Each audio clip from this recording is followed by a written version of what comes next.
Amen. Are you blessed? Kayo po dyan.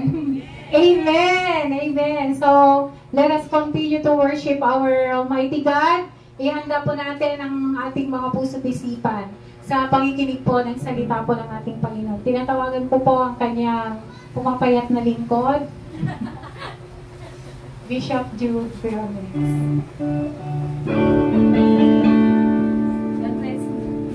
Thank you, Pastora. Magandang gabi po sa ating lahat. Palakpakan nga po natin ang Panginoon.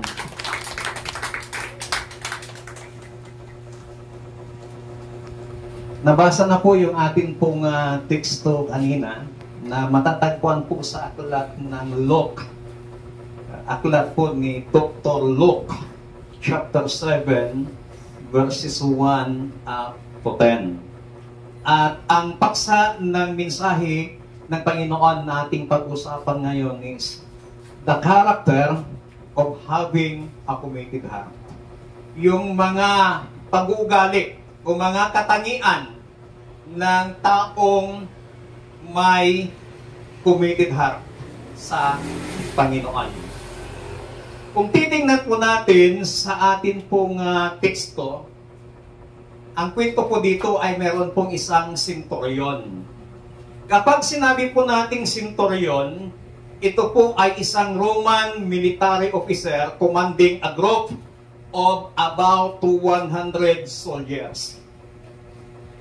Kung sa panahon natin ngayon, ito po yung tinatawag na regional directors. Pinakamataas sa Region 1 sa kapulisan ay yung regional director. So ito po yung katumbas ng centurion.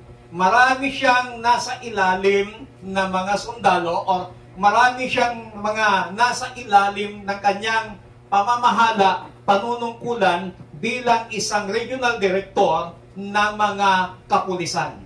Mula po sa chief of police from the city, mula po sa mga provincial director from iba't ibang provinces, mula po sa lahat ng mga kapulisan sa bawat bayan, sa bawat probinsya, sa buong Region 1 kumbaga, ay sakop ng regional director. So ito yung katumbas ng tinatawag na centurion. Now kung titingnan po natin, ang centurion na ito ay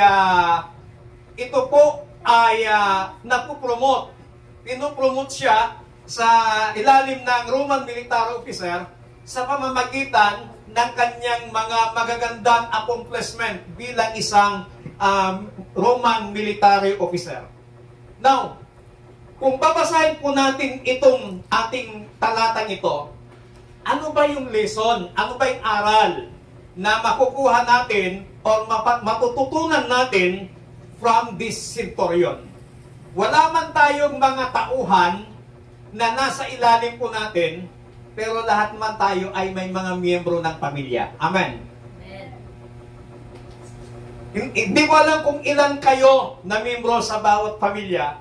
So, ibig sabihin, you are a centurion. Ikaw yung namumuno sa loob ng pamilya. At ngayon po, ano ba yung lesson na makukuha po natin sa gabing ito from the life of this centurion? There are some characteristics of having a committed heart. Mula sa talatang ito ay may mga ibang-ibang katangian na makikita natin mula sa buhay ng centurion na ito na nagpapakita na meron siyang commitment sa Panginoon. At hindi lamang sa Panginoon, maging sa kanyang sinumpang tungkulin as a centurion. Number 1, mababasa po natin sa verses 2 and 3. Ganito po ang sinasabi. Doon ay may isang kapitang Romano na may aliping mahal sa kanya. May sakit ang aliping ito at nasa bingit ng kamatayan. Nang mabalitaan ng kapitan ang tungkol kay Jesus, nagsugo siya ng ilang mga pinuno ng mga Hudyo upang pakiusapan si Jesus na dalawin at pagalingin ang alipin. Mula sa versikulo 2 at 3, unang katangian ng isang may committed heart ay iyong tinatawag na loyalty. katapatan. Tingnan natin dito itong Kapitan Romanong ito, ay meron siyang isang alipin na may sakit. Bagamat napakaraming alipin ang Kapitan Romanong ito, maaari niyang palitan itong nag-iisang alipin niya ng may sakit. Pero dahil ang centurion na ito, hindi lamang porket siya ang boss, hindi porket siya lamang ang pinakamataas, ipinakita niya yung katapatan niya doon sa kanyang lingkod. Pinakita niya yung kanyang loyalty doon sa kanyang alipin na may sakit.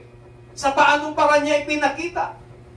Nang nabalitaan niyang patungkol kay Jesus, nagsugo siya ng isa sa kanyang mga alipin. Isa sa mga pinuno ng mga Hudyo upang pakiusapan si Jesus na dalawin at pagalingin ang kanyang aliping may sakit. Di ba? Yung pag-uugali ng centurion na ito nagpapakita na siya ay may loyalty doon sa kanyang alipin. Minsan tayo po na mga boss, naranasan kong naging boss.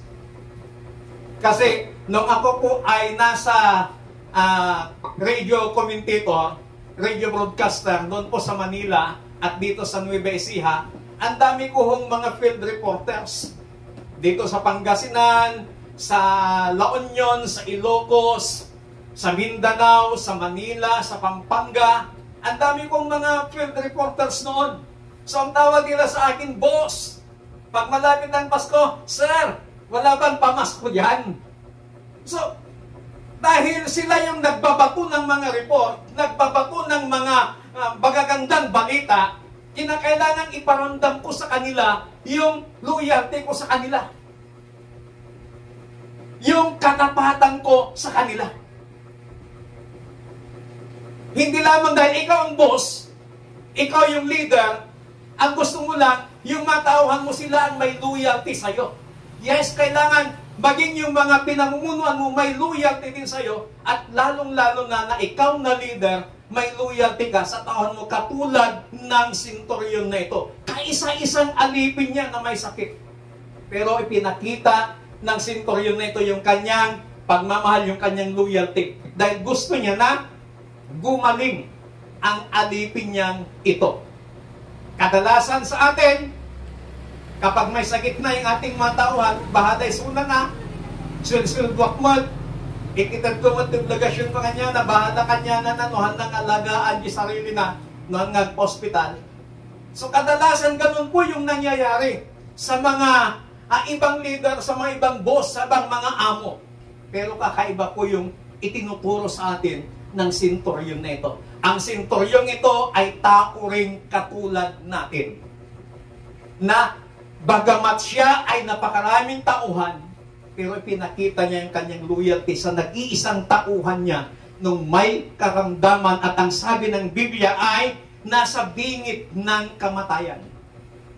Inutusan niya nung marinig niya patungkol kay Jesus na pumasok na sa Kapernaum. Inutusan niya ang isa sa kanyang mga pinuno upang pakiusapan si Jesus na dalawin at pagalingin ang kanyang alipin. Kapag sinabi nating loyalty, ito po yung matatag na katapatan at hindi natitinag na pangako sa Diyos sa kanyang mga utos at sa kanyang mga tao. Dapat tayo po, ipakita po natin na tayo po ay loyal sa Diyos. Amen. Amen. Ipakita natin na tayo ay tapat sa Panginoon. Ang definition nga ng loyalty is matatag na katapatan at hindi natitinag na kahit anumang sitwasyon ng buhay, kahit anumang pagsubok ng buhay, yung loyalty mo sa Panginoon ay hindi nagagalaw. Ang sabi ng definition is matatag. Kapag sinabi nating matatag, kahit anumang bagyo, anumang problema yan, hindi natitinag ang katapatan mo, ang loyalty mo sa Panginoon.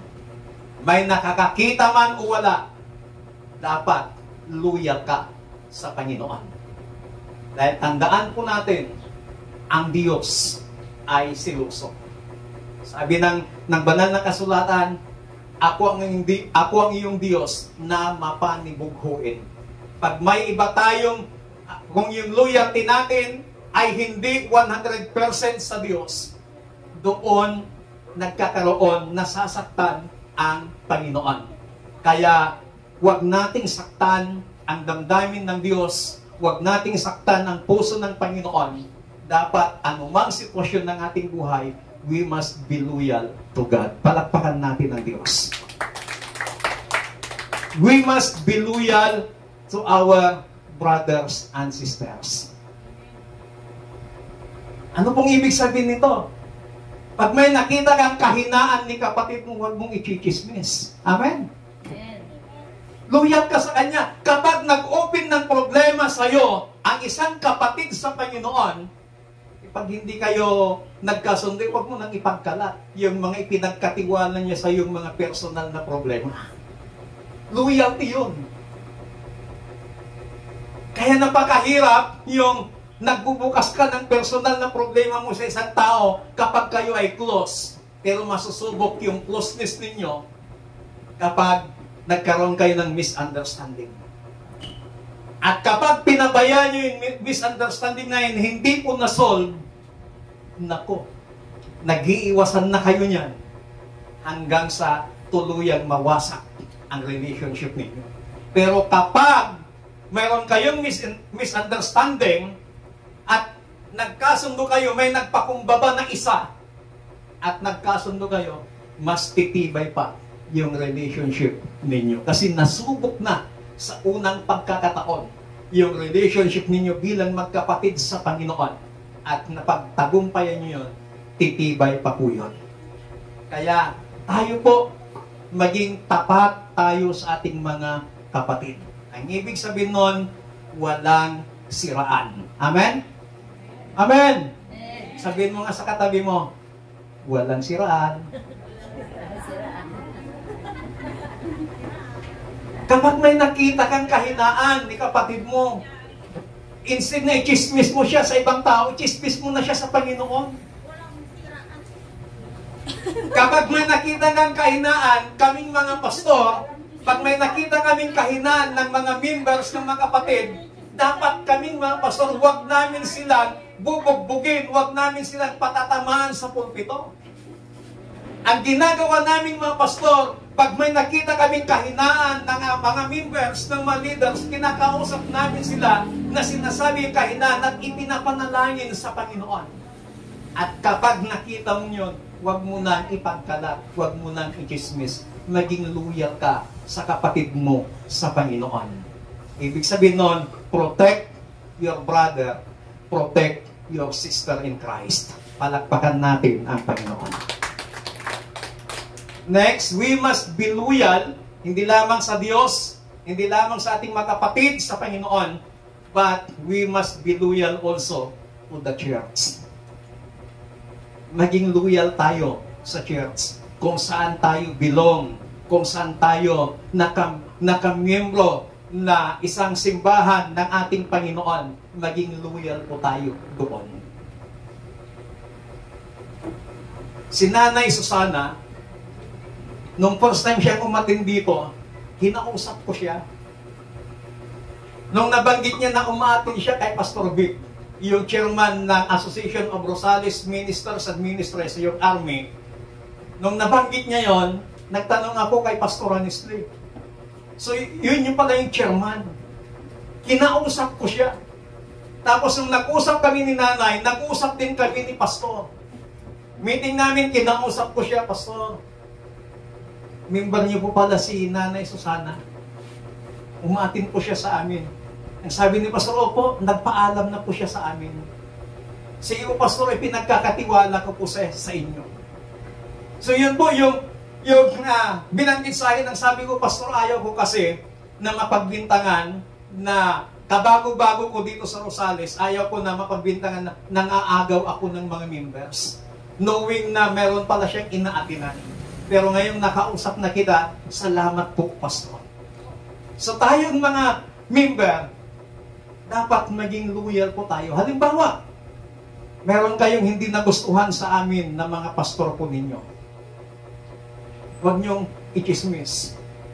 Kausapin niyo kami, Pastor, pwede ka ba naming makausap? Pastora, pwede ka ba naming makausap? Pag sinabi niyo ganun, ano po yun? Huwag kayong mahiya. Sabihin niyo kung ano yung mga nakita niyong negative. Sabihin niyo kung nasaktan namin kayo, na-offend namin kayo sa mga biro, kung ano pa man. Kasi kami din, pag hindi ninyo sinabi, hindi namin malalaman. Kasi hindi rin kami manghuhulang mga pastor. Amen? Hindi yung meron kang hindi nagustuhan kay kapatid, nasaktan ka sa biro, ayaw ko na dyan, alis na ako. Sabihin mo yun para mapag-usapan. So, loyalty po yun na tinatawag. Amen? Palakpakan natin ang Diyos.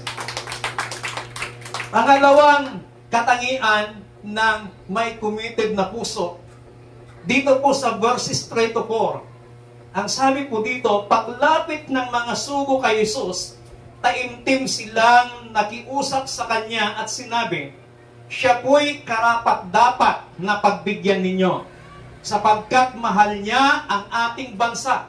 Sa katunayan nga po, ipinagpatayo niya tayo ng isang sinagoga. Perseverance. Anong Tagalog ng perseverance? Pagtitiyaga. Di ba may kasabihan na pag may tiyaga, may nilaga. Ang sabi po dito, sapagkat mahal niya ang ating bansa. Sa katunayan nga po, ipinagpatayo niya tayo ng isang sinagoga. At this moment, ang senturyon na ito, hindi lamang siya basta leader, kundi ipinagtatayo niya ng sinagoga ang Panginoon. Yung sinagoga noon, dito nagkakatipon-tipon yung mga mananampalataya, dito nagkakatipon-tipon yung mga followers ni Christ para sila po ay makinig ng mga pangangaral ng salita ng ating Panginoon. Ang sabi po ng definition ng perseverance, perseverance, the ability to endure despite difficulties or obstacle. Mayroon siyang katatagan at pagtitiis sa pananampalataya at pagsasagawa, lalo na sa mga pagsubok at paghihirap na humahantong sa isang gantimpala mula sa Diyos. Bilang isang mananampalataya, hindi lahat bed of roses. Hindi lahat meron silang sinasabi na hindi araw-araw Pasko. May mga pagkakataon din na tayo po ay nasa bed of thorns.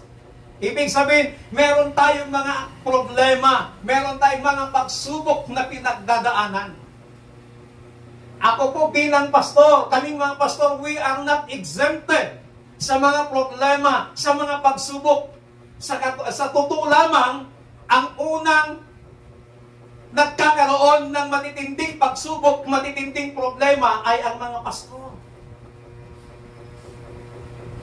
Titingnan ng Panginoon yung aming perseverance, kung meron ba kaming kakayahan na manatili sa Panginoon sa kabila ng mga kahirapan, sa kabila ng mga pagsubok, sa kabila ng mga problema nararanasan namin. We are not perfect. Tao rin kaming mga pastor, tao rin ang mga pare, ang mga obispo, tao rin po kami, tao rin po sila. Meron din pong kahinaan. Pero ang lahat ng yan, na pagtatagumpayan because of the perseverance na nararanasan ng bawat isa, yung merong pagtitiyaga ng bawat isa. Meron yung pagsasao ng Ilocano, unanimously, barbaranly. Diba? Unanimously, barbaranly. Hindi naman laging-lagi wala kang pera ngayon habang buhay mananatiling wala kang pera. Unanimously lang mo tanawan ti pirang tata. But, at the end, magkakaroon ka din. Unanimously. Ang isang estudyante, pag hindi siya magtitiyaga sa kanyang pag-aaral, marahil hindi siya makakapagtapos. Marahil hindi siya makakagraduate kung wala sa kanya ang pagtitiyaga. sa atin. Bakit kailangan nating magtiyaga? Bakit kailangan nating magkaroon ng perseverance? Because through perseverance, we learn to trust the Lord in deeper ways. Dahil sa pagtitiyaga na yan, matututunan natin na magtiwala sa Panginoon sa iba't ibang kaparaanan. Hindi lahat pari-pareho tayo ng aspeto ng pananampalataya. Hindi lahat pari-pareho tayo ng antas ng pananampalataya. Yung iba, bata pa yung pananampalataya. Yung iba, nagbibinata, nagdadalaga. O yung iba is matanda na yung pananampalataya. Pero lahat ng yon, natututunan nating magtiwala sa Panginoon dahil sa pagtitiyaga natin na maglingkod sa Panginoon. Dito, kung wala tayong pagtitiyaga, nung una pa lang, awan mo simbahan na, awan mo aircon na dito, nakapudpudo. Pero dahil meron tayong pagtitiyaga, mula nung nagsimula tayo, hanggang ngayon, andito pa rin kayo, kasama namin na nagpupuri, sumasamba sa Panginoon. Amen. Naabot na natin ng 1 taon, mga kapatid, manatili tayong magtiyaga sa paglilingkod natin sa Panginoon. Hindi natin alam, one day, bibiyayaan tayo ng Panginoon ng isang lupa, isang simbahan, para kahit kumulan man, hindi tayo masapsaprihan. hindi nakakansel yung worship pag malakas yung ulan. Anangos lilaeng. Amen? Amen. Bagaman takaabay mo, anangos li kapsat.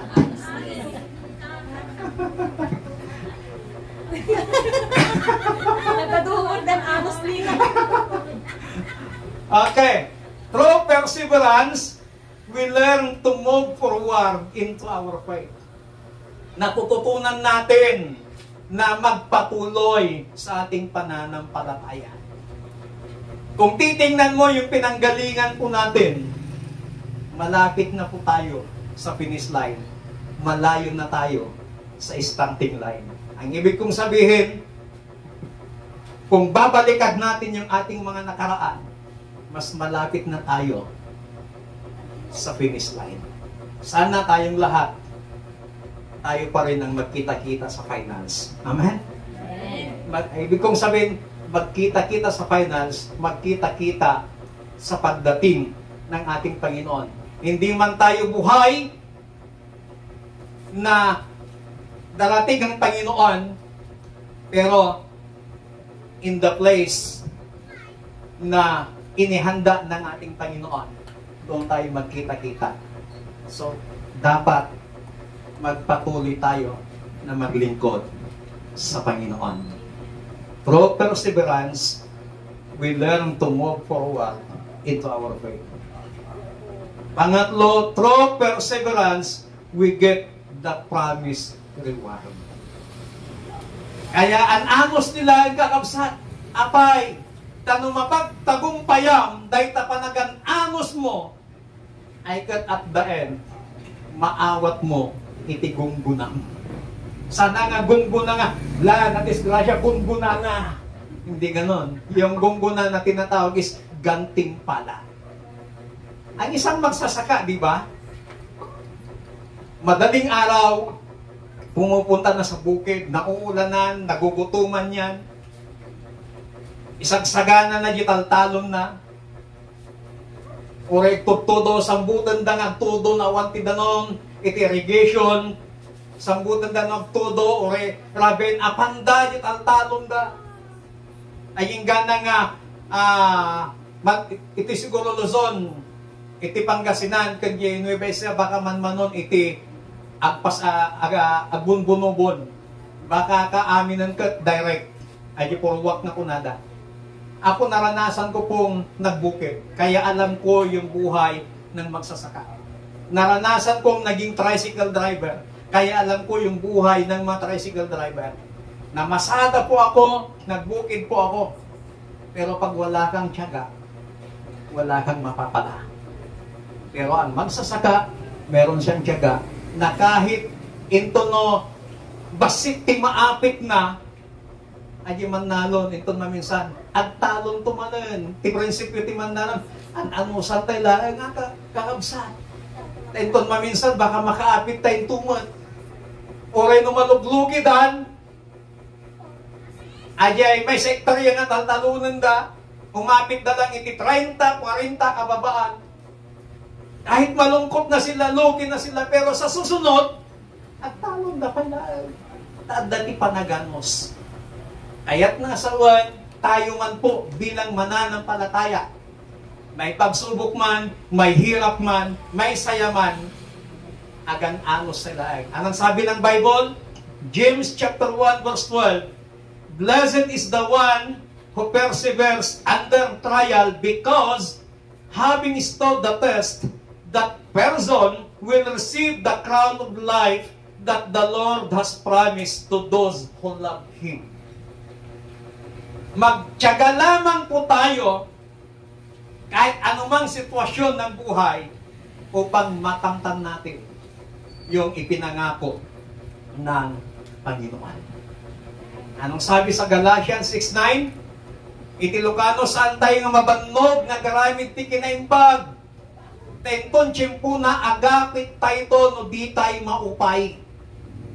Huwag tayong magsawa na gumawa ng mabuti, sapagkat darating ang panahon na tayo ay aani kapag hindi ka nagsawa. Narugyanan tayon kakabsat. Naumpisahan na po nating magsilbi, maglingkod, manampalataya at maniwala sa Diyos. Lubos-lubusin na po natin. May prinsipyo po ang mga sugarol. Lalo na yung mga adik sa braha. Ako po naranasan kong bumabang ka ng Lucky 9 sa mga patay. May swerte po ako sa sugal nun. Tapos, dati-dati pupuntos lang ako sa likod ng angkal ko. Angkal. Mamaya, talo ang bangka. Walang gustong magbangka. Tapos sabi nila, ikaw na! Babangka ako, Lucky 9. Nagsimula lang ako sa 200 na puhunan. Hanggang sa bumangka. Tapos libo-libo yung napanalunan. Ang style ko noon, pag nananalo na ako bulsa ng bulsa palihim, nag-iiwan lang ako dito sa harap. Ito no, basitan, dayay, aday sango ng ando tinay limod na bulsan. Okay na to. Malas. Pero talo na yung mga kumpos. Kinabukasan, kwento ng uncle ko sa father namin. Kamsat, nangahabak tayo barong dirabia. Jai! At punpuntos lang ginakinain ka, isumat namangkan. Nakita na, agawin na yung balay, diyak pala makaskasrat diya unag. Boom! Puna na nga dagos ka, usap ko, apay! Puna. Nakita mo nga nagsugal ka, tap nagsugal ka, boom! Puna naman. Nauyong ni Father Midi. Basta no, agsugal ka, ginom ka tiarak, ag sigarilyo ka, danugan na ka, nakita na kon, nga naginom, nakita na kon, nga nagsigarilyo, tapnon tuladam. Malimot amin. Ang prinsipyo ko noon, at prinsipyo din ng mga ibang sugarol, nailawaan ako, lubos-lubos ako. Nabasahat mo't lang ganan, kung natin man nalod. At bigos na ko, lubos-lubos ako. Ibig sabihin, narugyanang mo't lang ganan, nasimulan mo na rin lang maglingkod sa Panginoon, nasimulan mo na lang ding magtiwala sa Panginoon, lubos-lubusin mo na, kapatid. Amen? Kasi pag mayroon tayong pagtitiyaga, kapatid, tatamuhin mo yung pangako ng Panginoon. Ano yung pangako niyan? Makakamtan mo yung korona ng buhay.